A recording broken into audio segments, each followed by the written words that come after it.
welcome to Rise, Cristy. I am super excited to dive into this conversation of why do they call you Code Red? I have so many questions, so we're just going to take it step by step, but thank you for joining me today.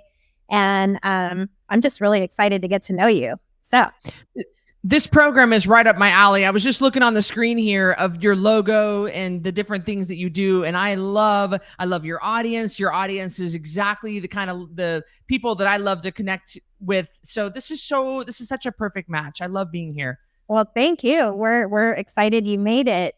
So tell me, Code Red, how did that start? What does that mean? I was raised very poor in the mountains of northern Idaho. My dad was a minister and our local sheriff. We had no money for anything and grew up. If I wanted to go to college, and I desperately wanted to go to college, I desperately wanted to be a registered nurse. I mean, I'm just obsessed. Even to this day, I'm obsessed with registered nurses. And so in order for me to put my way through college, I had to pay my own way. And nobody was helping anybody in our family. And so I was bartending, I was waiting tables, I was paying my way through college, and I took a boxing class at a local YMCA. And I was just kind of boxing. I never even boxed before. I never thought about boxing. I was not a boxing fan. I didn't watch it. And so I was boxing, and a real boxing coach was actually watching me from the window. And he comes in between rounds. He said, "How long you been boxing?" I said, 44 minutes. And he said, "What?" And he said, "You have a propensity for the sport." And I was just like, "Yeah, whatever, pal." And he goes, "You want to fight?" And I said, "Do I want to fight? No, I don't want to fight. Are you kidding me? No." And he goes, "You know, you can earn money." And I was like, "I'm sorry, what was that? Could you speak into my good ear?" So I started fighting just as a way, as a professional, as a licensed professional fighter at 154 pounds, boxing only, not MMA, as a way to literally pay for dinner, literally pay my way through college. So as my first fight was approaching, I was talking to my sister on the phone, and she said, "Hey, you know, boxers have ring names." I said, "Ring names?" She goes, like Cristy Black Widow Nickel." And I said, "What?" And she goes, "We got to call you something, sis." And she goes, "How about Cristy Code for medical, since you're in nursing school, and red because I had red hair at the time." And she goes, "Cristy Code Red Nickel." And I said, "Sounds good." Well, I'm telling you, Hannah, it was voted one of the best names in boxing history. And I've kept it all these years later. And now everything I do is branded Code Red. So you have this really incredible documentary that's about to air on April 12th. It's about you. It's about your comeback. And you know what? Let's back it up for a second. So you started as a young girl as a way to pay bills, but you are a fighter. You are a fighter, right? You're a fighter professionally. You took the next step into what? And then we'll get into that documentary. Well, after fighting, I knew I needed to get out of fighting because because it's just, you'll die in the ring eventually. You can't get hit in the head that many times and survive. I already have a head injury. But the problem was I started getting fat.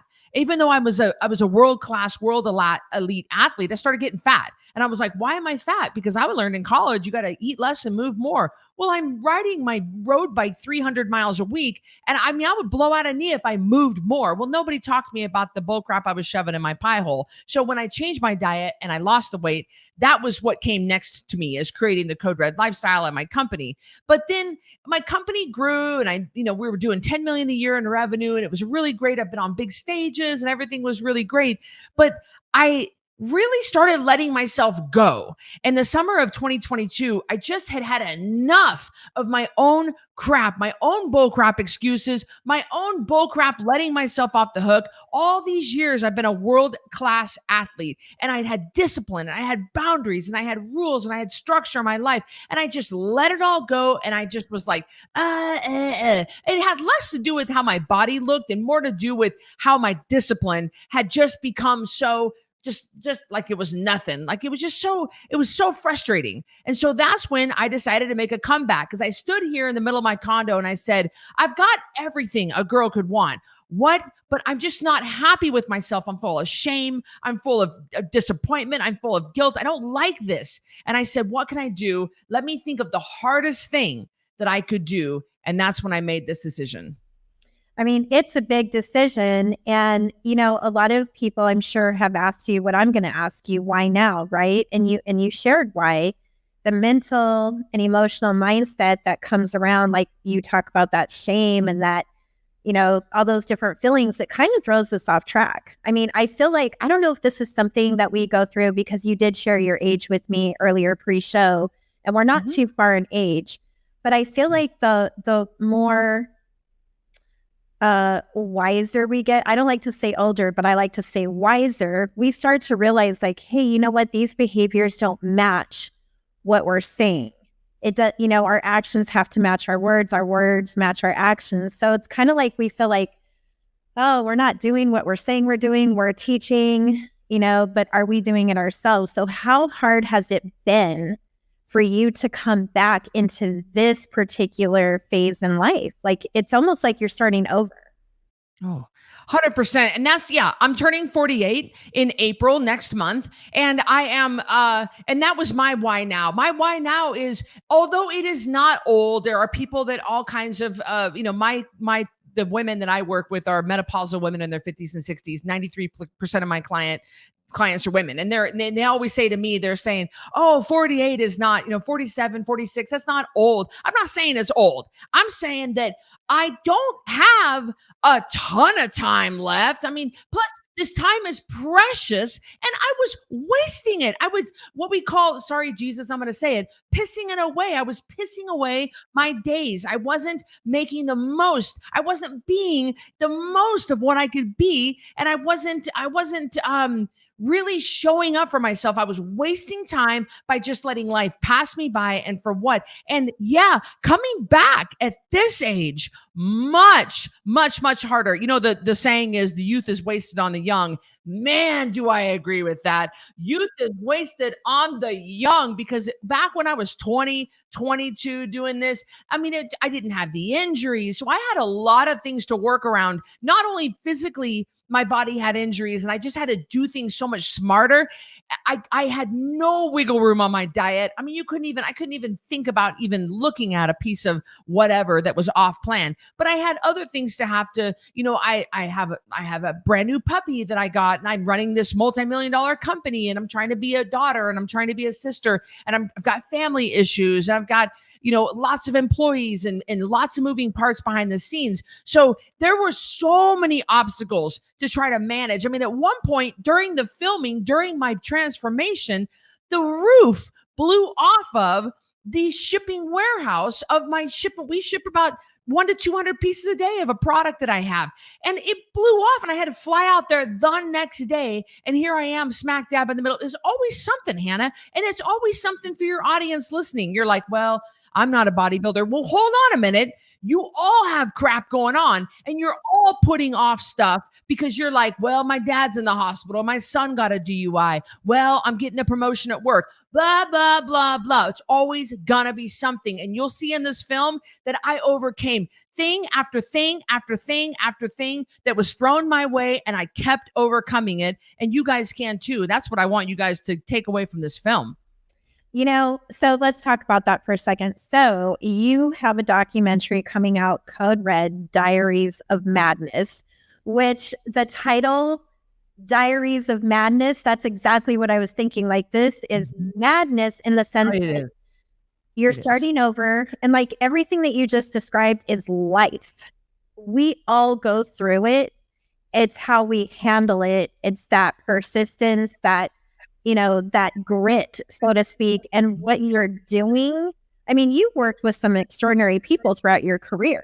You've trained and helped others in your journey. And we don't have to throw names, but I mean, for you to be in that arena, obviously you're doing something right. You have the grit, the tenacity, the persistence, and now you have this documentary coming out and it's going to show it. And I saw a little clip of what the world gets to see. And you're not just talking the talk, you're actually walking the walk. So what do you say to those women? You described women in their 40s, 50s, 60s.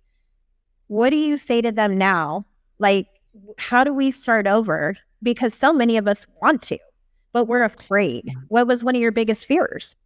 Yeah. And you know what you're afraid of? You know what I say to them? What are you afraid of, huh? Well, you're afraid of getting laughed at? Are you afraid of not being able to do it? Are you afraid of just gaining the weight back, not quitting? What are you afraid of? You know what people are afraid of, Hannah? They're afraid of what other people are going to think. That's And they're afraid of not following through, that just quitting something. I mean, you wonder why your husband rolls his eyes every time you say, I'm going to try HCG or I'm going to try this next diet, because you've wasted thousands of dollars on failed diets. So you've let yourself down so many times. So yeah, I can see why you would be afraid of that. But if you want it bad enough, and I say to people, say, well, it's hard to give up, my wine. Oh, really, Karen?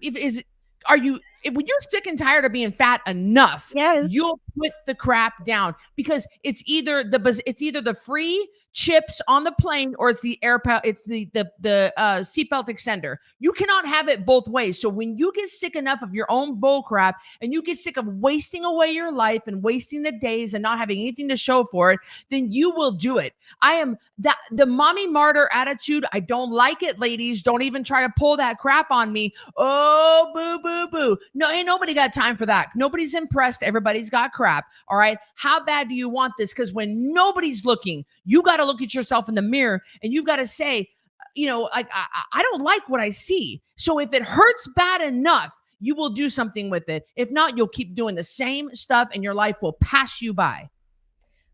First of all, do you know my husband, Jerry? Because he does roll his eyes at me when I've said, hey, I'm going to try this. Like for the longest time I begged we had like this tug of war. I said, I want a Peloton. Why? You're not going to use it. I'm like, no, I will. I swear I will. Well, I got it for Christmas one year, right? And I had an injury and didn't get back on it.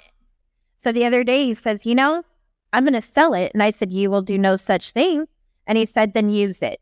What's your excuse? So when you said that, I'm like, oh my gosh, that's my husband rolling his eyes at me. Yeah. And that mommy martyr, talk to me about what mommy martyr is, because that is something, if I'm thinking and identifying, we have a lot of that happening. We have women that wear it as a badge of honor to worry about their kids.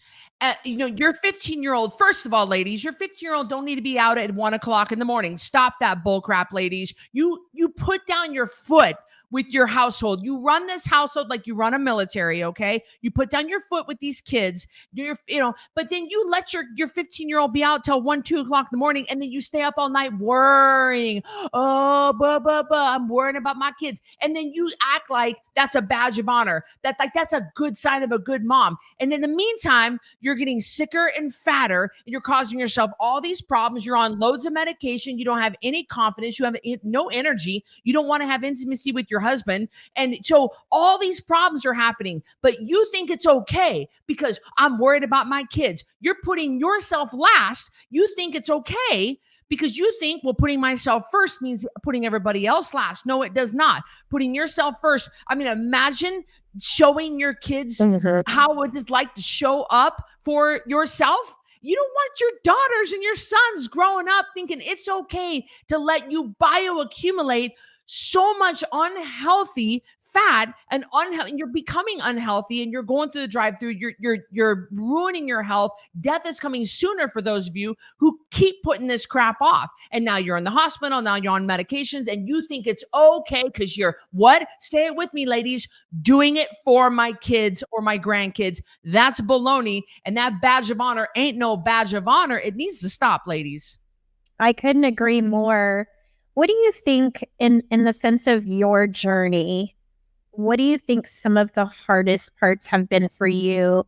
And I don't even want to call this the comeback. Hearing you talk and what you're sharing, I feel like more it's an enlightenment. Like there's something that shifted for you, and it's not a comeback. It's things that you already know, things that you've been doing all along, but it's a different way. But what do you think's been the hardest so far? What has been the hardest? Yeah, I mean, it is the ultimate comeback story. You're right. I mean, it's a really great like underdog story. Like you'll walk away just feeling so fired up. But it was an enlightenment. And the hardest thing for me, I'll tell you what it was. So I lost almost 30 pounds. I probably shouldn't. I don't know how much I should tell you that I lost almost 30 pounds and I did it in such a drastic, quick amount of time. And when I got halfway down with my weight, I started to get lazy because I thought it was good enough. I hadn't reached the goal yet.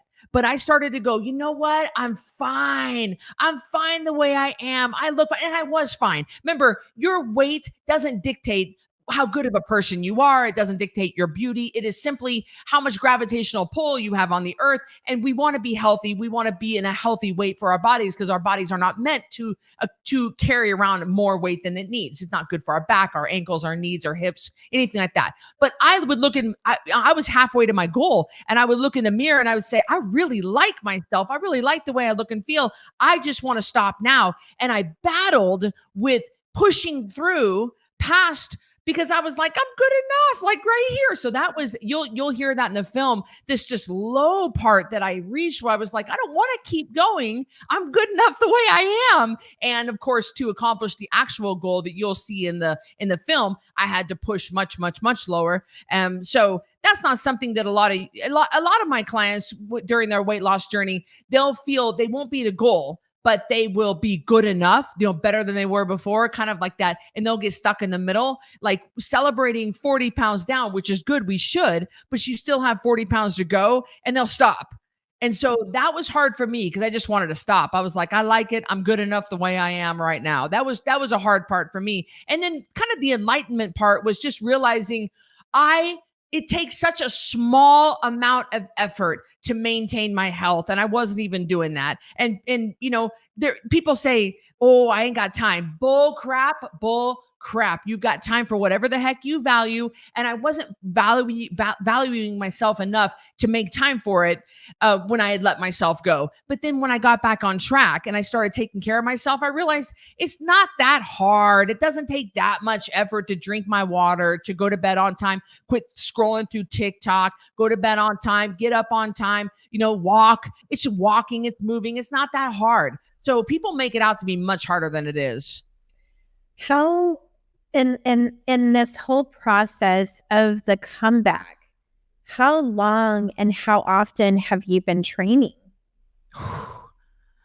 Oh, Lord Jesus. I mean, remember, guys, keep in mind that this was an extreme. This was an extreme shift. So I don't think, let me just preface this by saying you guys should not do this. Do not do this.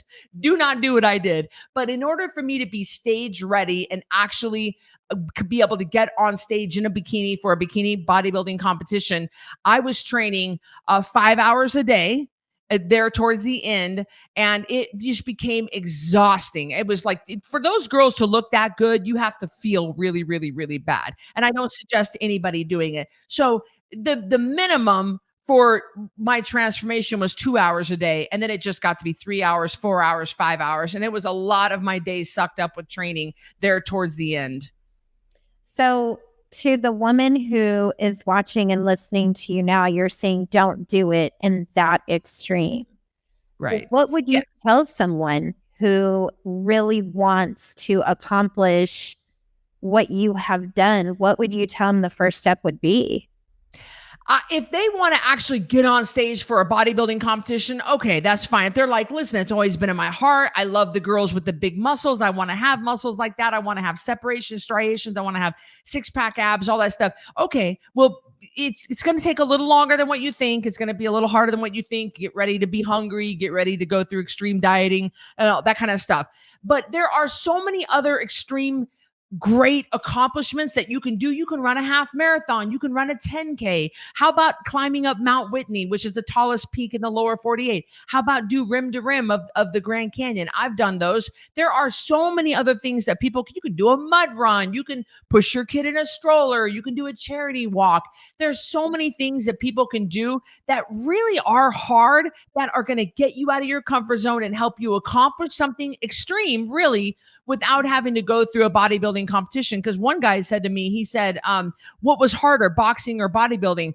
By far bodybuilding. By far. There was so many moving parts behind the scene that I had to track every little thing. And it's all consuming. So you have to really be mentally prepared. Whereas training for a half marathon, you train, and then you don't really have to worry about a lot of other stuff, so just explore all your options. Don't think the only way to look like Cristy is to do what Cristy did. No, you can look a little bit like Cristy and do other things that are like, let you have a little more flexibility and freedom in your schedule.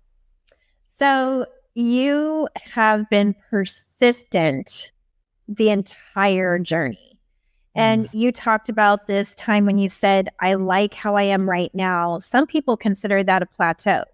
Like they're good where they are, and they've kind of plateaued. I hear this word all the time in the fitness industry. And a lot of people will stop. What's something that you could share with the viewers today why they should not stop? A plateau to a bodybuilder in the bodybuilding industry, and a plateau to your average woman, two very, very different things. A plateau to somebody who is a competitive bodybuilder is a true plateau. A plateau to somebody that's an everyday average woman is not a plateau. It's a bullcrap excuse. Here's what's going on. One of three things, or all three things, are happening. The top three reasons that you have plateaued in your weight loss, which only means stalled. You've stalled, and that's be lack of water, lack of sleep, or you have gotten sloppy with your food. What do I mean by sloppy with your food? You've eaten Costco samples. Okay, you had the fry from your kid. Here, give mommy one fry. Give mommy one fry. You were sloppy. You're putting crap in your pie hole that didn't belong there. That's gonna, oh, I'm plateaued. No, you're not, Karen. You're shoving crap in your mouth that doesn't belong there. You're off plan. Or you're drinking Diet Coke instead of water. That'll make you plateau. Or you're scrolling through TikTok or Instagram. By the way, do that on my page if you want to. I got good stuff. And you're just getting in bed. Now you're sleeping 11 p.m. You're falling asleep and you're getting up at 6. That's not the full, and you're getting a crappy sleep score. That's all going to cause you to what you're going to call plateau, but it's only you're causing it. A plateau is generally something you don't cause, but 99% of the time, ladies, you are causing it, because if we get down to the brass tacks and you look at me in my eyes and I say, hey, wait a minute, Sue. Wait a minute. Are you telling me you are drinking you're doing 100% of the rules correct 100% of the time? And you're like, no, I'm really not. Oh, the truth comes out. The excuses. I think we're so good at looking for excuses to excuse why we stopped doing what we're doing, to excuse why we tapped out, so to speak. And I was going to ask you, what did you find harder, boxing or bodybuilding? But you already said it. My husband boxed for a long time. My daughter tried it, and she said, Mom, I don't want to do that because I don't like to run, the conditioning. And it's, so, I mean, there's some people I feel love that adrenaline, to be working out, the sweat, the grit. And then there's some like me who I look at the gym and I look at these people and I'm like, how do they do that? Like you riding 300 miles a week on a bike. And I'm like, what? And there's a lot of people who think like that. I can't. Yeah. I'm afraid. Sure. It's overwhelming to you. 100%. It's stupid. It's just enormous amount. It's an enormous volume that you cannot get your head wrapped around. And so a lot of people will see what I did and they'll say, oh man, like that is so far out there that they don't even want to start doing anything. But the real life is not that. Real life is just walking your dog. Real life is getting 30 minutes of walking a day. Real life is just making sure you don't eat late. Real life is making sure that you have one glass of wine and not 2 or 3. Real life is much more manageable than what I did. But a lot of people, they don't even want to do that. And yeah, you're boxing, it's funny about boxing. Adrenaline only lasts about 2 to 3 minutes. And that's why you see these women that can lift cars off their babies and stuff. It's because adrenaline has nothing to do with boxing. So adrenaline wears off in the first round, and it's all about a part of the road work that your daughter didn't want to do, the training, the long, and being able to relax in boxing is huge. That's why they'll have us do these jump rope drills. Well, jump roping not only works on your foot and your hand speed, but it forces you to learn how to relax in the midst of chaos. And so you're trying to jump rope really quick. I can do tricks on a rope. I mean, I can go 30 straight minutes without stopping jumping rope. It's because I know how to control my breath. So boxing is all about controlling your emotions and your breathing and just settling in and just relaxing the whole time. So it's a little bit of a misconception about boxing, but it's a different monster. Bodybuilding just had so many more moving parts. It was diet and exercise, and then it was trying to get like these little veins in my stomach to pop out. That's just not natural. It's so extreme. I mean, that's yeah, and the persistence and passion has, I feel like it's really, honestly, this is how I see it, and I could be wrong, but I really think it's a lot of mental. Your mindset just has to really, like, your mindset has to be in a certain way so that your body follows. So if your mind's strong, your head's strong, you're going to continue to do what you're doing, right? Or is it, or am I seeing it different? A lot of people say mindset, and that's a very common thing. And it's some of it's mindset. You still have to have a good program and a good protocol, a good structure, a good schedule, and you've got to adhere to that. You're right. The mindset comes in when you don't want to get up at 5 a.m. But if you go to bed at 9, if you fall asleep at 9, getting up at 5 is not that hard. So you don't need a lot of mindset pushing you through. You have to have, even with the average woman just trying to lose weight, like on my program, Code Red, you can lose all the weight you want without shakes, pills, diet foods, or exercise. You don't need it. It's real food, water, and sleep. And so we say, yeah, mindset is 50%, but you actually have to have a good structure. You can't just do 8 CG shots and be on a 500 calorie a day diet, be starving and say, oh, that's all in my mind. Bull crap. You're legitimately starving. That's not in your mind, So with Code Red, because we have a high fat diet, you're never hungry or hangry. You're drinking lots of water. You feel super good. So you have to have a good, strong protocol or program to whatever you're doing that works and gets results. But yeah, the mindset comes into play when you feel like not going or you feel like quitting. So walk me through some of the Code Red. Like, what does that look like to, say, me? I come to you and I say, look, Cristy, I've just had it. I'm 50. I'm fighting health issues. Is there even hope? Do you have a program for someone like me? What would you say? You can lose, our clients lose 10% of their body weight every month without shakes, pills, diet foods, or exercise. We get just as much weight off of people as bariatric surgery, and we do it through real food, water, and sleep. That's it. So people enter into Code Red usually through either my Code Red Revolution book. I've written 7 books, but one of them, the Revolution book, was a bestseller. Or they'll enter into what we call a 10-pound takedown. So the 10-pound takedown is you spend 30 days in a closed private group. You can lose at least 10 pounds in 30 days following very simple rules, tracking your water, your weight, and your sleep, and following the rules list. And so we have you eat meat, vegetables, nuts, eggs, seeds, seafoods, and fat. You eat 2 or 3 times a day. You don't eat late. You drink your water. You track your weight. You track your water. You track your sleep. And you can lose at least 10 pounds. The average weight loss is 12.2 during the week. If you really want to go a little deeper after that, I can write you a customized program, and you can go to 10% of your body weight off every month. The 2023 Code Red Rebel of the Year, Lori Stobart, lost 205 pounds in 18 months. So that's an average of almost 3 pounds a week just doing real food, water, and sleep. And it sounds too good to be true because the diet industry is a multi-billion-dollar industry that wants to sell you a shake or a pill. And I just tell people, like, people come to me when they are ready to do bariatric surgery. When they're ready, you just can't cherry pick my program and say, oh, a little bit of my church keto group and a little bit of Weight Watchers, and a little bit of this and bull crap. No, you do my program or you don't. And people know when they come to me, there is no negotiating on the rules, my way or the highway. My program works. I've been doing this 29 years. There's nobody that's better at getting weight off of people than me. And the good thing about the 10-pound takedown is I come live to you every day and I teach you something new so that you actually understand the nature of the trap, that you're not stupid, you're not lazy, it's not your fault. It's just that you've been sold a bill of goods. We're undoing that damage and teaching you a new way. Ooh, so much energy. Yeah. So, how did this particular project come to life for you? This documentary?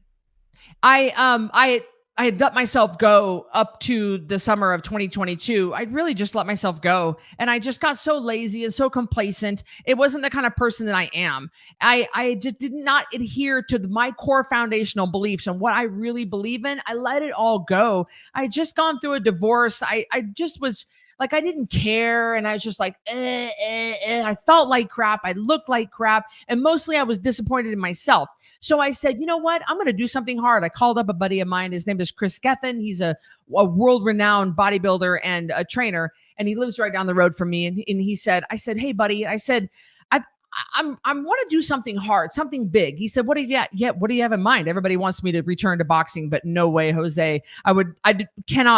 Because of my current head injury, I cannot take another hit to the head.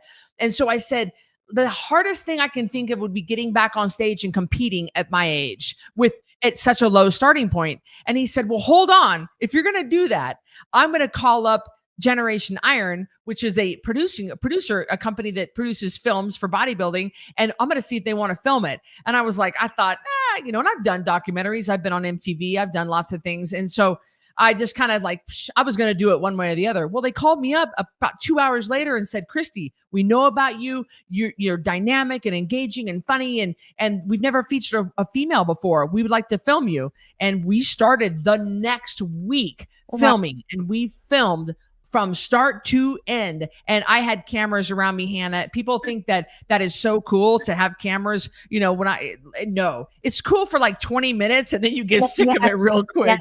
Yes, I actually can relate to that. And you're right. You want your privacy, like those breakdowns that you want to have. You don't want them to be public. And it kind of leads into what I was going to say. So I saw a little snip of what the world is looking forward to that's releasing April 12th. And it was this part when you were undressing and you're like there and you're raw. And I was watching your expressions. Oh, Hanna. I must have watched it, I'm not even kidding, probably 20 times. And I was like, the whole time I was like, I wasn't worrying about what he was saying. I wasn't worried, but I was thinking, what is going through her mind right now? Yeah. I was terrified. And when I took off my clothes, you guys might see that and you'd be like, oh, her body's not that bad. It's not just about the body. It was about all the shame and guilt and self-loathing that I had been hiding and I had carried around. And so it was more about just stripping all that off and showing everything. And what you guys didn't see was in the room were a whole lot of people, a lot of very big name people, a lot of people that are in really good shape, a lot of people, and they were whispering and they were pointing, and it was humiliating, Hanna. It was so embarrassing to strip it all off and stand there. I couldn't sleep the night before. I was worried sick. I thought he was going to laugh at me. I didn't know what he was going to say, but I was terrified. And I've fought some really amazing girls over the course of my career. There's really not a lot that scares me in my life. I've just been through a lot. I was in an abusive marriage, 30 years ago. I can get through a lot of crap and be totally fine. I've got loads of confidence, but let me tell you, I was at my lowest when I had to take off all my clothes in front of everybody and they're taking pictures of me. Oh man, it was horrible moments. So I watched your expressions and I thought, brave. That was the first thing that came to mind, because I knew that it wasn't just you and him in the room. I knew that there were so many other elements. People don't understand what it takes to even do a documentary. Often at times they think of the front side and how the aesthetics look on the front, but no one really understands what goes on the backside. And you weren't in that room alone. And so I was watching and I'm like, wow, look at this girl who is ready to bear it and share it to the world. And there was no hesitation. That's what I was looking for. Is there hesitation? And all I could see was this brave face that you put on, and you're like, this is me. Yep. Let's go. Yeah.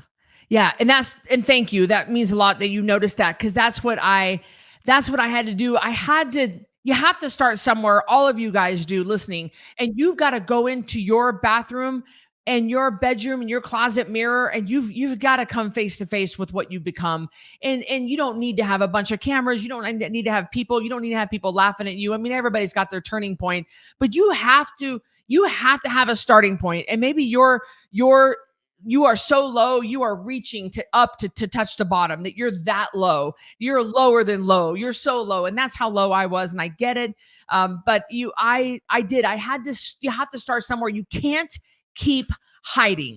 And I knew this was the starting point. And more than anything, I was afraid he was going to tell me that there's nothing that he could do because he couldn't help me, that I was too far gone. And I'm here to tell you, nobody's too far gone. You are not too far gone. I've seen people come back from just unbelievably circumstances, horrifying circumstances where they were victimized, and they were like just terrible, heart-wrenching things that you can't even imagine even for 1 second. And they come back from that. So you're not in a situation where you are so far gone that you can't come back from it. You have to remember that, but you've got to come face to face with your own crap, and you've got to move up from there. And that's what I had to do on that moment. Well, you owned it, and you owned it in an impeccable manner. And I had to just share with you what I saw. So I know if I'm seeing that, and when this releases, you have truly shown men and women that it can be done, that it is hard. The transparency that you show through this, we oftentimes go based off of social media and how we look in social media. But the reality is the grit, the tenacity, the will, the want, all of those things have to happen. But also you are human. So you do experience the fear, the terrified feeling that you talked about. So it's normal, but you can still do it. You just got to get up and do it. So Code Red, Diaries of Madness.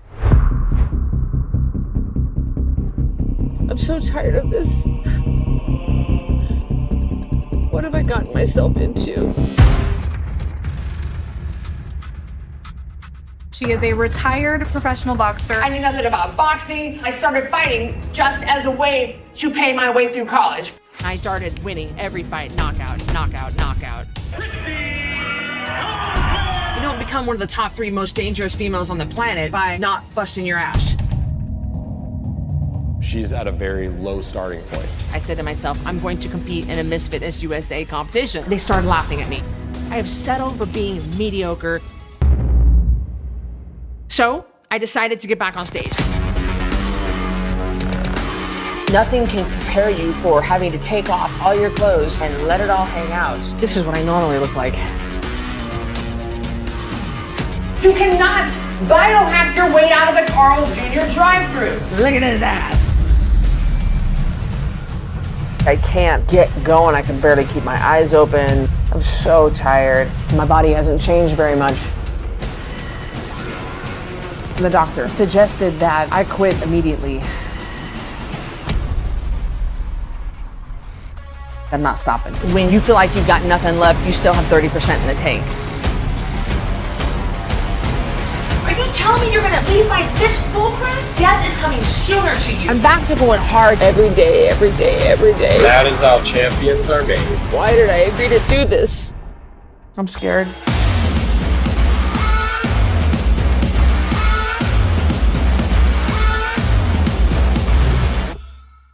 People can watch it on Apple TV. They can watch it on Amazon Prime and other areas where there is video on demand. And thank you so much for watching it, you guys. Thank you for getting it when it comes out, because it helps me when you do that. It helps the film when you get that, when you watch that film when it comes out. Oh, absolutely. We will definitely make sure too that we spread the word. So what do you think your biggest message would be for today, right now?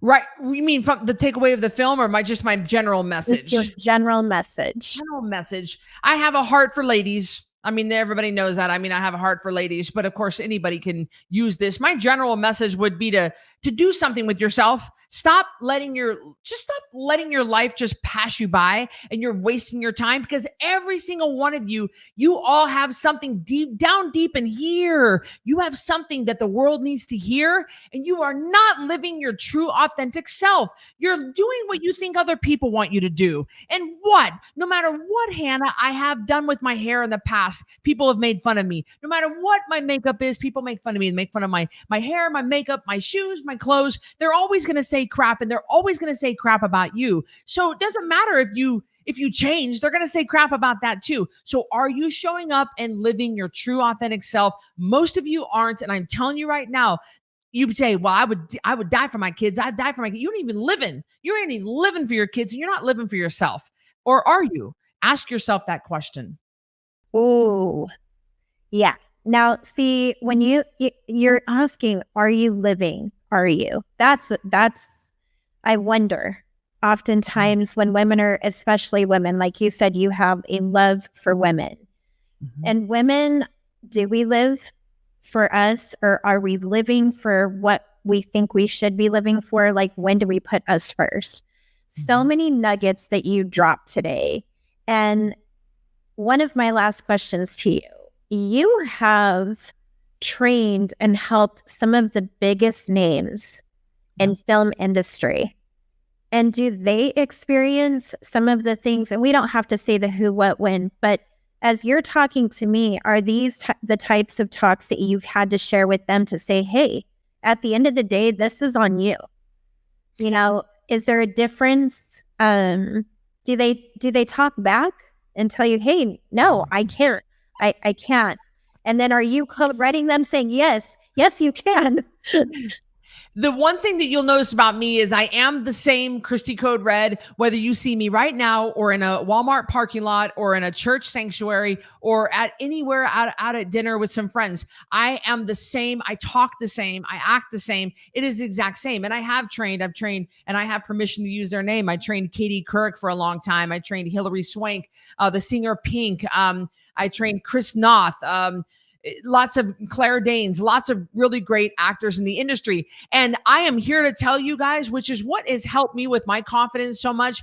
They really are no different, except for having, for riding on private jets instead of you and I riding on Delta or Southwest. They are not any different. They come in with bad breath. They come in with missing socks. They come in, and they came in with attitude so much. They have their crap just like we have our crap. Their son, their kids back talk them. They get crap from their spouse. It's all the same. It's surprisingly similar. And so I do not let anybody off the hook. And I don't care. Katie Couric would come in. She did Tuesday, Thursday when I lived in New York, Tuesday, Thursday, 9 a.m. Well, I had another client at 10 a.m. who was a stay-at-home mom who also did training with me. Katie would come in 20 minutes late every time. Well, guess what? Hanna, she got a 40-minute session because her money is not any more green than the lady Sophia coming in after her. Like, no, I don't care. Show up on time next time. I got another client. Everybody gets treated the same. I do not care who they are. And I don't put up with anybody's bullcrap. A lot of people won't say it to them straight.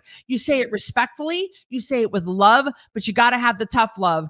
And of course, the tough love only works if they can feel the love first. And that's what I think. That's why my style resonates with so many people, because you can see that I love them and I say what they need to hear, not what they want to hear, because the industry is all too happy to coddle you and keep you fat and keep you sick or keep you buying another pill or another shake or another shot and just making money for them. I'm not down with that. We got to get our act together, and you're going to hear it straight from me no matter who you are.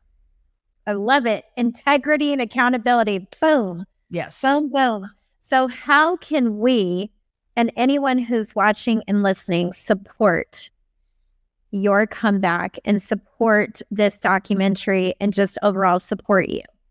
Well, definitely, please watch the film when it comes out. That is so great. It's just like when you guys go to the movie theater and watch a film when it comes out. It really helps. It helps the film. It helps me when you do that personally, because I invested in this film. I paid for this with my own money, and so for you guys watching the film, it's just drastically helps me out. And any kind of sharing that you can do, thank you. And on social media across all platforms, if it's all going to be at Cristy Code Red. And so no matter where I am, you're going to see at Cristy Code Red, you're going to be able to find me. And if you Google me, you'll find me. And I've got programs to help you. If you're really sick of your own crap and you need a good, hard kick in the fanny, you got to come to me, but I'm not letting you off the hook. So you need to be ready. That's right. Be ready. One last question before we go. Is there something that we just don't know about you yet that you would like to share today? And this one gets everybody to do the reaction you just did. I will tell you, there's something that a lot of people know that, and I'm not in a relationship right now. I would love to be in a relationship. I'm actually a very, very, very submissive wife when I am, or a partner, however you want to say it. I'm not dominant in the home and in a relationship. I am so alpha right now, but I respond very well to an alpha male. And I completely change into a very soft, feminine person with an alpha male, in the presence of an alpha male, and one who cares and protects and loves and provides. I turn into a completely different person that a lot of people can't believe when they hear that about me. Actually, I can see that. I can actually see that. Well, I want to say a huge congratulations to you. I am very excited for you and to watch the entire documentary. We wish you the most success in all that you do. And congratulations, Cristy. Cristy Code Red Nickel. I love it. I love it. I love that title, Code Red. Yeah, It totally fits you. I appreciate that. So everyone can follow you, social media, Diaries of Madness, Code Red, April 12th. You said you had a book. Yeah, I've got a new book coming out at the same time. It's called Rebel for Life. It's being printed and bound right now, and it's gonna be at my premiere party, and it's really great. It's called Rebel for Life. So Rebel for Life, Code Red, Diaries of Madness, April 12th. Yes. All right. Congratulations to you, and thank you for joining me today on Rise. Thank you, Hannah.